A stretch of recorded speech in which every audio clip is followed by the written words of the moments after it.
Today, we're talking to a very special guest. We're talking to Sarah Weiss, who is an expert in TikTok marketing. This is the first we've talked about TikTok, I believe, and I am so excited because I know that for many teacher entrepreneurs, that TikTok is something that you kind of want to do, or you're told maybe you should do it, but maybe you're just not really sure where to start. Or if you're like me and you know absolutely nothing about TikTok, then this is a really good interview to start with because I'm asking her all of the basic questions, but we also get into SEO, the type of content that you should be posting and how often you should be posting so that you can get the results that you want. Without further ado, I want you guys to meet Sarah. Hey, Sarah, how are you?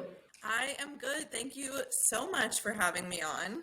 Yeah, I'm so excited to talk to you about TikTok. I told you before we started recording that I don't know anything about TikTok. Like, I know absolutely nothing about TikTok. So I'm really excited to learn from you, to learn more about the platform and the possibilities that exist for teacher authors. So why don't you start off by just telling us a little bit about yourself, how you got involved helping TPT sellers, whether or not you have your own TPT store. Like, just tell us a little bit about you, a little bit about your background and how you got to this point. Yeah, absolutely. So my name is Sarah Weiss, or On Brand by Sarah on the social media streets. And I am actually a certified speech language pathologist. And I found out about working in social media by listening to podcasts on my commute to work. And one day I was just like, I'm going to do it. I'm going to call myself a social media strategist and I'm going to do it. Yeah. And it just kind of made sense, I guess, because of my background to start working with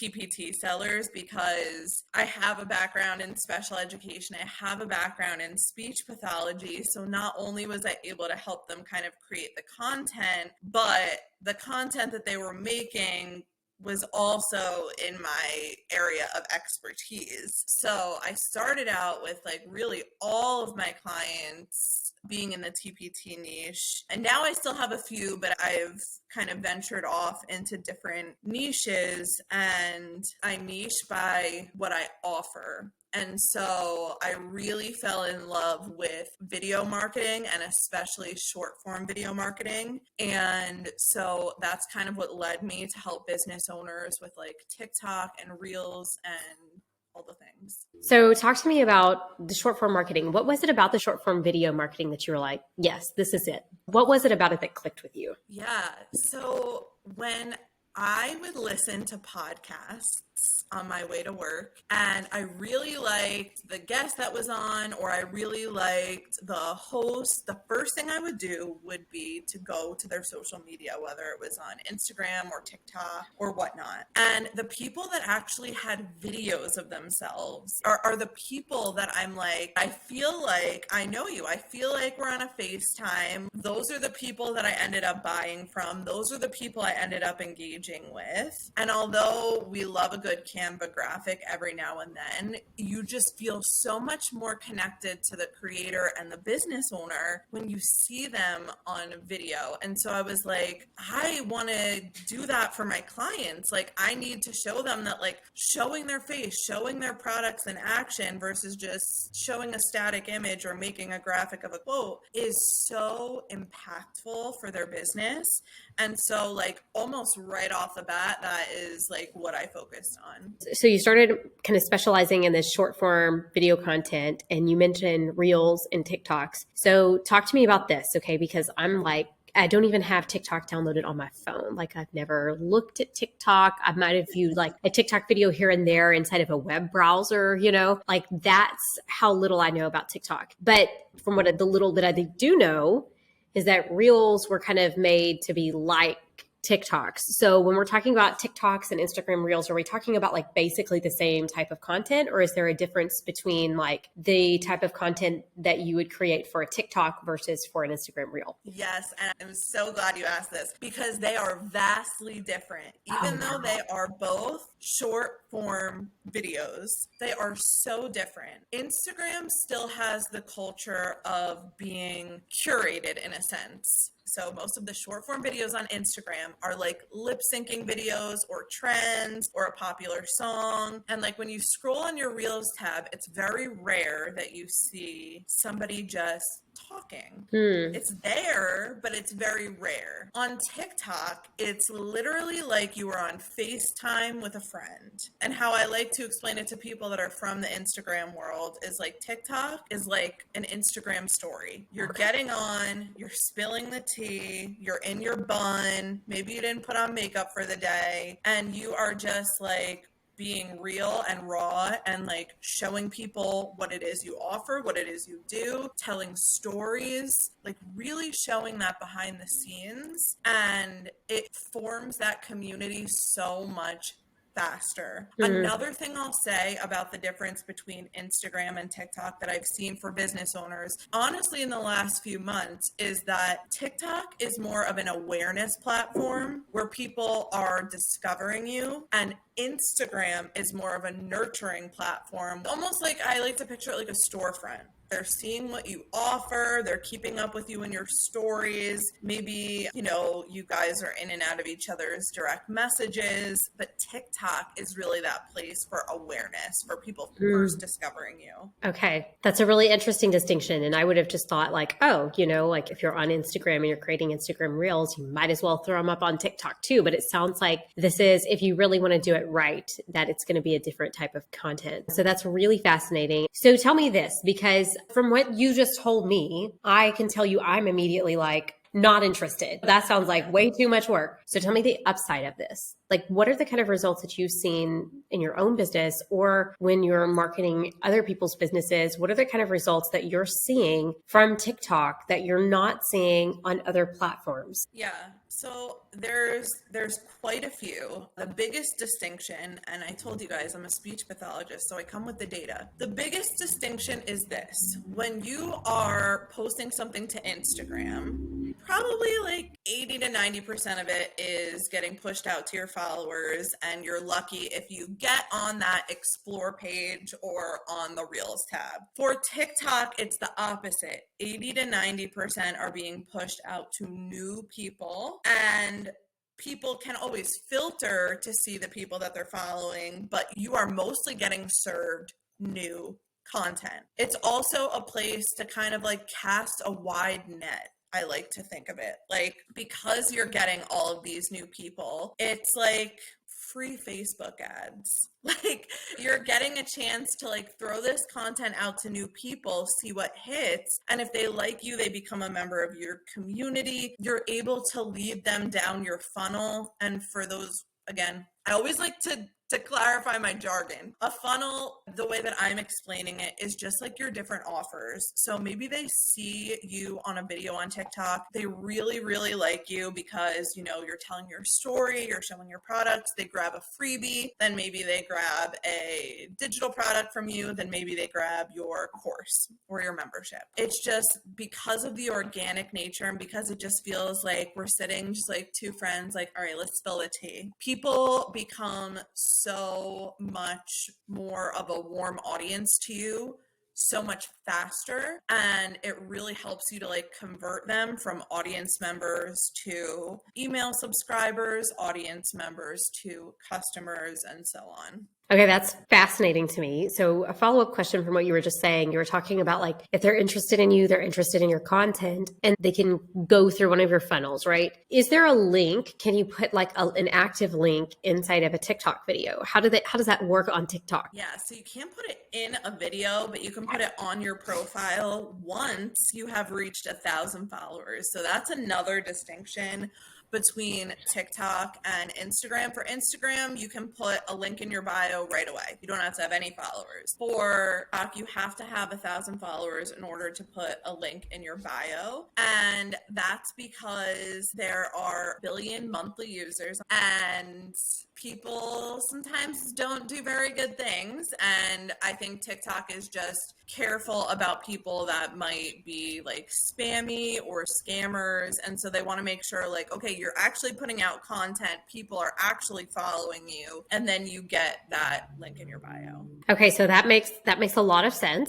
And I think where you kind of got me was you're saying that this content is getting pushed out to new people. And so this Yeah. is like, basically it's going to give you the same results as like Facebook ads would if you were like targeting a lookalike audience on Facebook. You're getting that on TikTok, but without having to spend any money. Right. And that's always how I like to explain it. Of course, like if you pay for targeted Facebook ads, like I'm sure it's different in a sense. But how I like to explain it is because TikTok is still quote unquote a newer platform. We're recording this in 2023. There's still that organic reach, meaning that you don't have to pay for ad spend yet to get a very, very big chunk of eyeballs on you and your business. So I'm like, why wouldn't you take advantage of all of that free reach? And so the caveat to that is you have to show up. It's not like you can turn on an ad and the ad either does what it's going to do or what it's not going to do. It is so incredibly easy to show up, again, because you don't have to be all dolled up. You don't have to have a fancy script.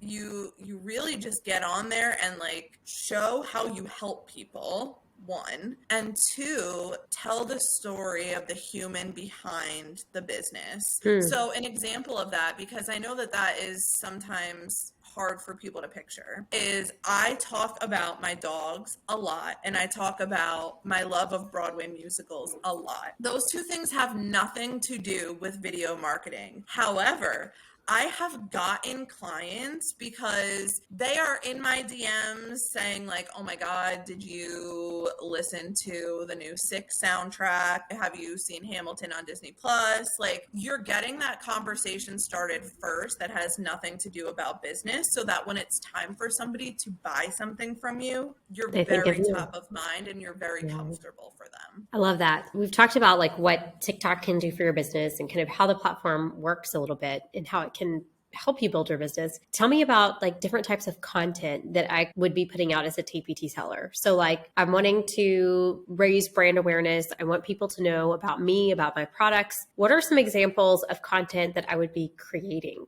Yeah. So for product-based businesses, it's really cool because you can inherently make a video with the camera on your product, you prepping the product, you designing the product, etc., and tell a story that has nothing to do with your product. I've seen like this candle maker do a whole video of the camera on her candles while she's pouring the wax and all of that stuff, but she's telling us a story time about like, listen, this crazy thing happened to me at Starbucks. So I'm getting to know her personality. I'm getting to hear the story, but all the while I'm watching this whole video all the way through about her product that she is 100% selling. So that's one type of video you can do. Another type of video that you could do is a voiceover. So you can talk about, for example, if you are a math teacher, you can prep your materials, laminate them, show us all the prep that goes into it, show us how it works, and tell us a story time about maybe like a before and after of a student. Another thing that you can do is leverage like the trending audio. So that's similar to what we see on Instagram. You can show us your product in action with a trending sound in the background and post that. There are so many different types of content that you could do. Okay. Yeah, I've seen those pieces of content where it's like somebody's fixing their makeup and they're telling like this murder story from like back in 1892, you know? And so that seems like really doable to be showing work that you normally do, whether you're cutting, printing, whatever your product, or creating it in PowerPoint, and you're telling a story about, you know, a student, or you're telling a story about the embarrassing thing that you did your first year of teaching, or just, you know, random things like that, that help them get to know you, but they're being exposed to your product. So I love that. That seems really simple. So tell me now, I've made this theoretically, like I've made this engaging piece of short form video content. I've filmed myself. I've put the story in. I've done all of that. Now, how do I make sure that people find me? So a big part about the TikTok algorithm as of 2023, because everything is always changing, so I like to always say the date, but a big part of that content is found with keywords. So Mm. search engine optimization, SEO, whatever y'all are familiar with, that's how people are going to find you. And I'm going to list some of the places where keywords are found. So one of the places is in your name section. So instead of just having my store name, so maybe my store name is like fancy math, I would want to put maybe something like math resources, early learning math resources. So you would want to put those keywords in your name section. Your username section, which is the section that has like the @ in front of it, that is going to be your business name. And I like to make it the name that's consistent on Instagram. And then other places that you find keywords are in the text that you put on screen, the hashtags, the captions, and the cover of your video. So there are tons of places to like include those juicy keywords. Okay. So tell me this, because you're saying that like it literally reads the text that's on the screen in the video, the text inside the caption. So if I'm captioning this, then I might want to think about, instead of just throwing up my pre-made captions of me telling a story that's totally unrelated to teaching, I might want to make sure that I'm putting some text on the screen that says like story time while I create this 5th grade math product. Right? Something like that. Thank you for mentioning that. So there's also closed captions, okay, which is verbatim what you're saying. Those are important to put on the screen for 2 reasons. One, TikTok reads it as SEO. So all the words that are coming out of your mouth, TikTok reads as SEO. But more importantly, it makes your video accessible to deaf and hard of hearing populations or populations that need closed captioning. So you always want to put that. But yes, just like you said, Lauren, like you want to put text on screen that talks about what am I about to watch? What am I about to see? Which leads me to this. And we can go back on SEO if you have more questions, but just thinking about the beginning of the video, on TikTok, you always need a hook. And a hook means a captivating statement or a captivating visual that happens in the first like 1, 2, 3 seconds of your video that keeps people watching. So I don't want you to start the video with, hey y'all, I have a math resource that I want to show you guys today. I just made it in my TPT shop. No, we're going to start it with something like, this has been the most game-changing resource for my student. I cannot keep this from you guys anymore. Like you want to captivate them within the first 1 to 3 seconds or else they're going to scroll. And I think, sometimes we forget to do those really basic things. It's kind of like in teaching where everybody knows you're supposed to have a hook at the beginning of your lesson. Like it's written into every lesson plan format that you ever have. But like we always write them down because we have to, because they're part of the lesson plan. And then we don't do them, because in that moment we forget. So it's always a great reminder that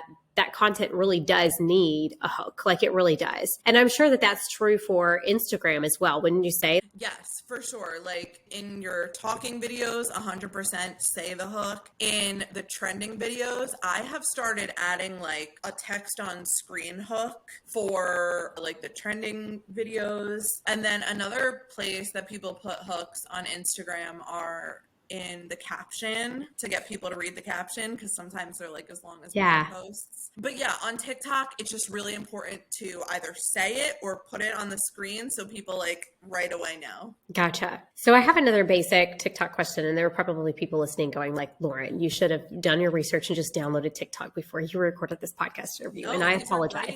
It's okay. important to like back all the way up. But if I'm on TikTok, and I know on Instagram, there's like all these different forms of content. Is there just one type of content on TikTok, meaning like there's only one way to post? No, there are TikTok stories, which I use them kind of like my Instagram stories. For business owners, I recommend using them to show things that might be time sensitive. For example, if you're having a sale, like when my TPT clients have a sale, I'll post that on their stories, because if somebody finds that in like 2 months, they're not having that same sale. It's not going to make sense. So use it for time sensitive offers and things like that. And then you could also use it to show short snippets of behind the scenes. So those are TikTok stories. Then you could post to the TikTok feed.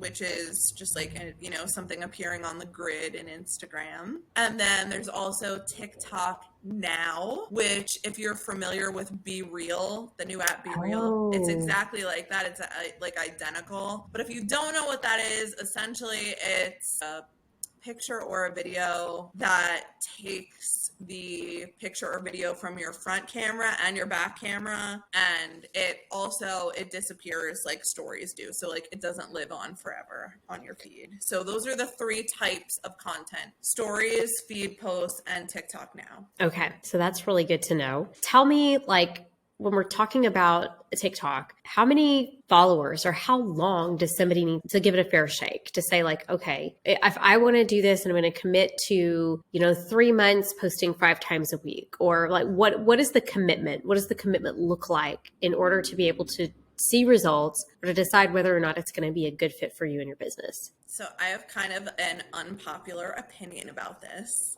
but I will preface it with that your mental health is the most important thing, and you have to do what's sustainable for you. But if you are in growth mode on TikTok, like you're on that sprint to 1,000 followers, you want to get the link in your bio, you want to be able to go live, I recommend posting twice a day, Monday to Friday. But let's back up. It is not like posting twice a day on Instagram where you have to like plan all this content, create it in Canva, write this long blog post of a caption.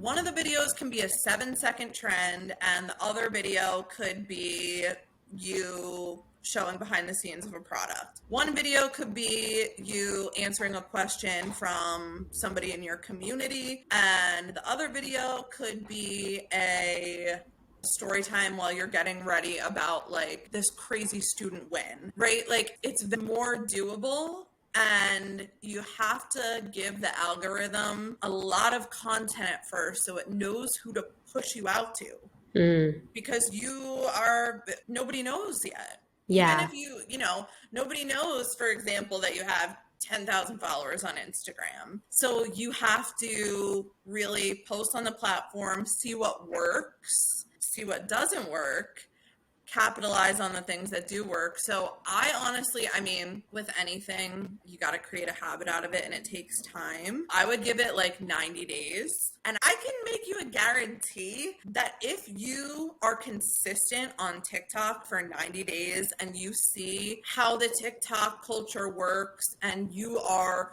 using your voice, not just hiding behind trends, really showing how your products can help other teachers, other students, other therapists, I guarantee you will have success on TikTok.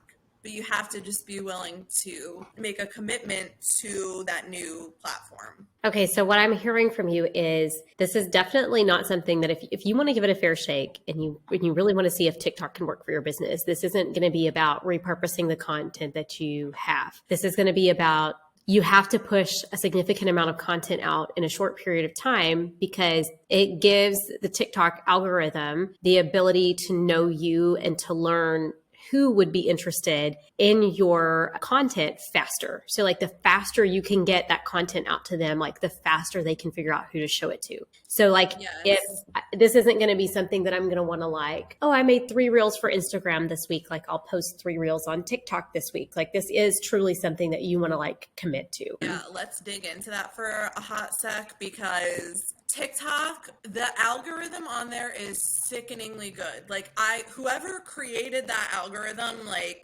it's wild. You cannot repurpose anything from another platform to TikTok. It will automatically be suppressed. It knows what the Instagram text looks like. It knows about the metadata that it's pulling from Instagram. So I always recommend, if you're going to repurpose, I'm all about repurposing, take it from TikTok, create on TikTok first, because one, everything originates on TikTok. The trending audio that you're seeing on Instagram Reels, that's probably like a 3-week-old TikTok sound. So take your TikToks and repurpose them to Instagram. Another tidbit about repurposing is maybe you don't repurpose like the exact video for Reels. Maybe you're like, oh my God, the talking points that I said in this video would make an amazing carousel post. I'm going to take exactly what I said and make it into a carousel post for Instagram. Or you know what? probably won't hit like that. Maybe I'm going to take my talking points and get my Instagram stories and connect with my audience that way, right? To maybe encourage some more like direct message conversations. So start on TikTok first, then repurpose from there. Okay, so here's my other question. Because you're talking about like, oh, TikTok recognizes when something's from Instagram and they're going to suppress it, right? So start on TikTok. But I know, like, at least from what I've seen, if you're downloading something from TikTok, it's got the TikTok logo on it. So would it be beneficial for someone to create their video content, if they had the time, in a different editing like program, like say that they edited it off of Instagram, off of TikTok, but then they posted it to TikTok first and then later posted it to Instagram? Yeah, I have a few recommendations for this. Super easy and both free. The first one is you can take videos from TikTok, copy the link of the TikTok, and paste it into this website called snaptik.app, and it will remove the watermark for free, and you can put it on anywhere, idea pins, Reels, YouTube Shorts. My other recommendation is to download the free app CapCut. It's a video editing app, CAPCUT, and you can create the videos in there. They have the same fonts as TikTok in there. So it's super easy to like put it onto TikTok and then put it onto Instagram. So creating in there first could help with the watermark, but honestly, if you post a video to TikTok and you're like, ooh, I really want to grab this to repurpose, you could just take the link and go to snaptik.app and it will remove it for free. That's amazing. Okay, that's super helpful. Yes. Any other last minute or any other pieces of advice that you have for somebody who wants to get started on TikTok and they maybe feel a little overwhelmed at the prospect or they're not quite sure where to start? Do you have any advice for them? Yeah. So my first piece of advice would be to make sure that your profile is like set up with all these keywords. I'm going to give Lauren this link for everybody, but I have a free resource called the TikTok Profile Optimizer. We'll walk you through like exactly how to set it up so that people can find you. And then my next piece of advice is just start creating. You don't need to figure out what is going to be your introduction post. You need to talk about why you haven't posted here yet. It doesn't matter. TikTok is, first of all, it's a slow push algorithm, and your videos don't even like come out in order. So I could post like 3 videos all at the same time right this second, and people are going to see them at like all different times, potentially out of order. So just create. And I know that's easier said than done, but it's only going to get easier the more you create, the more you post, the more you see what works. If somebody wants to work with you, because you were talking about how you do this for other people, like you help other sellers. If somebody wants to work with you, can you tell us what that looks like and where they can find you to work with you? Yeah. So I do TikTok and Instagram management for some clients. As of right now, I am booked with that, but I also have a VIP day where we get a month of videos for TikTok done in a day. Wow. And then I also have a video marketing kind of coaching offer where it's like you have me in your back pocket, so you don't have to have any kind of like guesses with TikTok. I really help you with like your content calendar and all of that stuff. And then something that I actually have some SLPs and TPT sellers in is my TikTok Tea membership. So it's a super affordable offer and we meet twice a month. I send out trending audio reports every week and we get a chance to have like any kind of coaching that you need in our Facebook group. I love that. That sounds like so much fun. So many different ways to work with you. And I'm really, really excited for your session at Teacher Seller Summit too. Like, I'm just really excited for that. I have some fun questions for you before we hop off. Favorite podcast? You got to pick a podcast. You're going on a long road trip. What are you listening to? My favorite podcast is Call Her Daddy. She has the best guests and she's an example of good storytelling. I'm somewhat familiar with that podcast. I've never listened to it, but I have seen different people talking about it. Kind of like the podcast that nobody wants to admit that they listen to, but they just can't stop listening to it. Yeah. Yes. And she's had so many cool guests on there. Favorite way to relax? Oh, my favorite way to relax is definitely sitting on the couch with my dogs, watching anything on Bravo. So, favorite show to binge watch currently? I guess on Bravo. What are you watching on Bravo? So, what I'm currently watching on Bravo is Summer House, but my favorite show to binge right now is Sister Wives. Oh my gosh. That is like my guilty show, like my trash TV is what I call it. Like it Yeah. literally is trash TV. I couldn't stand to watch it whenever everything was going well for them, quote unquote. But like as soon as like all of his wives started divorcing them, I was like, I'm in. Sign me up. Same. Yeah, it's a problem. So you're handed a gift card to your favorite restaurant. Where are you going and what are you ordering? Okay, so my favorite restaurant is like this hole in the wall bar and grill, like right across the street from our house called Geets. And I am getting a chicken gyro with the best French fries in the world. That sounds amazing. That sounds amazing. Sarah, what's next for you and your business? Actually, you know what? I am wanting to branch out and do some like in-person things. I've been online for the entirety of my business. And so I think it would be really cool to like go into local businesses and help them with their TikTok marketing. That would be so cool. That's awesome. You'll have to keep me updated on that and let me know how that goes because I think that sounds amazing. Well, thank you so much for being here today. And I'm so grateful that you came to share all of your TikTok wisdom and explain the very basics of TikTok and also talk about some of the more advanced stuff, like what kind of content you should be posting and what TikTok looks like in the long haul. So I'm really grateful that you were here and I will talk to you soon. Yes, thank you again for having me. Thanks so much for being here. If you enjoyed this video, please be sure to give it a thumbs up and hit that subscribe button. I put out weekly content for teacher authors to help you learn how to grow your Teachers Pay Teacher business. And if you're interested in learning more from Sarah, you can find out all about her through the links down in the description. And if you want to join us for Teacher Seller Summit, which just going to go ahead and say it, is going to be the best virtual summit for teacher authors in 2023. You don't want to miss it. We've got keynote speaker Farrah Henley. We've got incredible sessions from people like Erin Waters, Kristen Doyle, Melissa Seidemann, and Sarah Weiss, and over 30 more teacher authors besides just those. Some incredible sessions that you absolutely don't want to miss, and you can find the link for that down in the description below. Thanks so much for being here, and I'll see you guys in the next video.